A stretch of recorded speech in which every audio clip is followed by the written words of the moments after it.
తీసుకొని ఇలా వేయాలి. తిప్పినాక నెయ్యి వేయాలి. పెద్దగా ఉంది అనుకోకండి. తిప్పినాక కొంచెం ఆయిల్ చేసి తిప్పి చుట్టూ వేయాలి. దాని తర్వాత కొంచెంసేపు ఆగినాం కదా, ఇప్పుడు తిప్పాలా. ఇప్పుడు ఫస్ట్ ఇది కలర్ రావాలి, వచ్చినప్పుడు తిప్పాలి.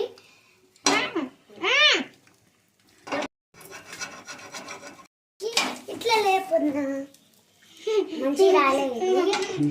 సారీ సార్, కావాలని ఏమనుకోకండి. నేను ఒక పెద్ద అయినాక దోశ చెఫ్ అవుతా. నేను కూడా ఫ్రెండ్స్ పెద్ద అయినాక తిప్పుడు చెప్తాను. ఇప్పుడు కాస్త ఇట్లా తిప్పాలి. మన కోటేశాలకి లైక్ చేయండి. ఎక్స్క్యూజ్ మీ, ఆ దోశ అటు ఇటు నా కోటేశాలకు కూడా లైక్ చేయండి. అది రాదు చెప్పంటున్నా అమ్మా.